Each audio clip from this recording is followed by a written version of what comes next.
May the words of my mouth and the meditations of our hearts be acceptable in your sight, O God, our strength and Redeemer. Amen.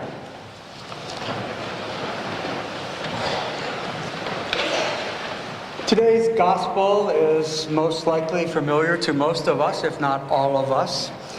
It's the first of the miracles of Jesus and is an amazing story by all accounts. We tend to focus this passage on Jesus. After all, he is the one who miraculously turns water into wine, really good wine. Let's redirect our focus somewhat away from Jesus to his mother, Mary. Let's also consider her tenacity and her courage and her request, if not command, of Jesus. Recently, I read an article about grit. The article began, "Grit is all around us. At work retreats, on basketball courts, in your grandmother's book club. It's a buzzword now, the parlance of education advocates and business school books. A combination of passion and perseverance for a singularly important goal."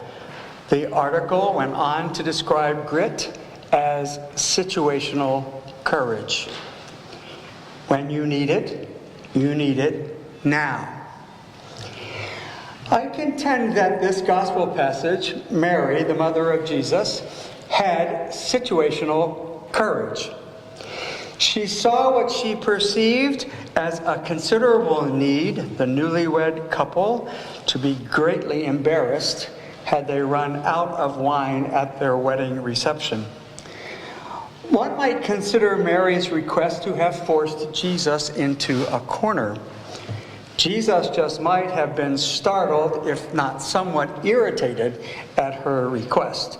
And you can read that passage with all kinds of tones of voices. However, he moved forward with a kind of grit, which also could be considered situational courage. When reflecting on the need, the request, and the outcome at the marriage feast of Cana, I thought about families here at St. Mark's and elsewhere. Couples or single adults with 2, 3, or 4 children, and in today's world. Can't be easy. I thought about our youngest sexton, Abdul, who works several jobs, helps to take care of his siblings, and takes classes at night at GRCC. I thought about the people in California now dealing with floods and mudslides after a season of horrific fires.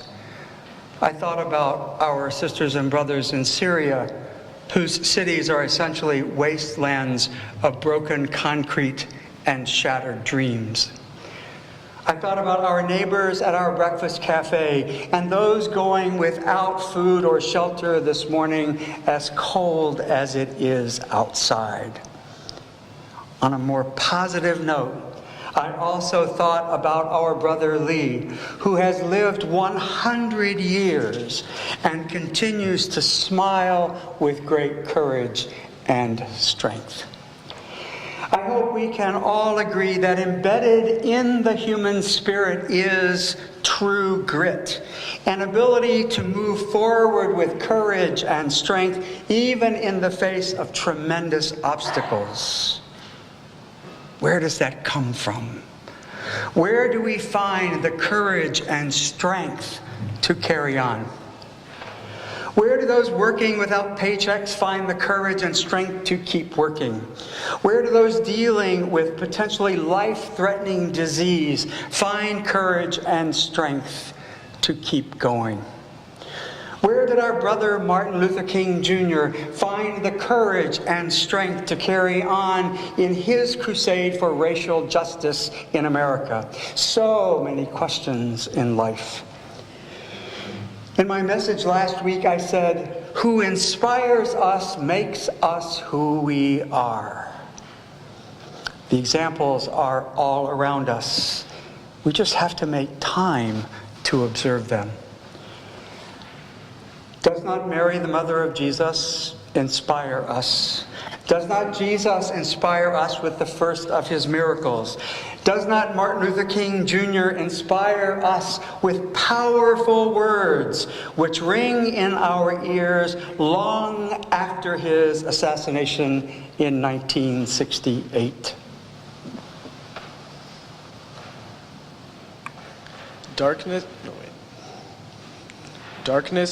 cannot drive out darkness. Only light can do that. Hate cannot drive out hate. Only love can do that. The true neighbor will risk his position and his prestige and even his life for the welfare of others. Injustice anywhere is a threat to justice everywhere. We are caught in an inescapable network of mutuality, tied in a single garment of destiny. Whatever affects one directly affects all indirectly. I believe that unharmed truth and unconditional love will have the final word in reality. That is why right, temporarily defeated, is stronger than evil triumphant. Hatred paralyzes life. Love releases it.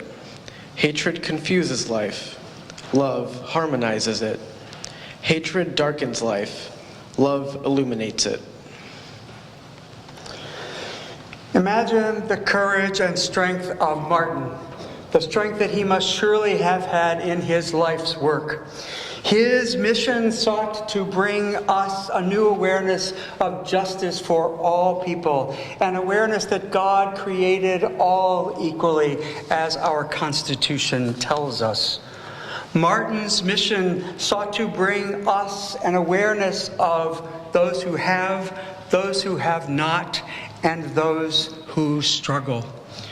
So many struggle to find shelter, to put food on a table, to pay an electric bill, or contend with a doctor's diagnosis almost too difficult to bear.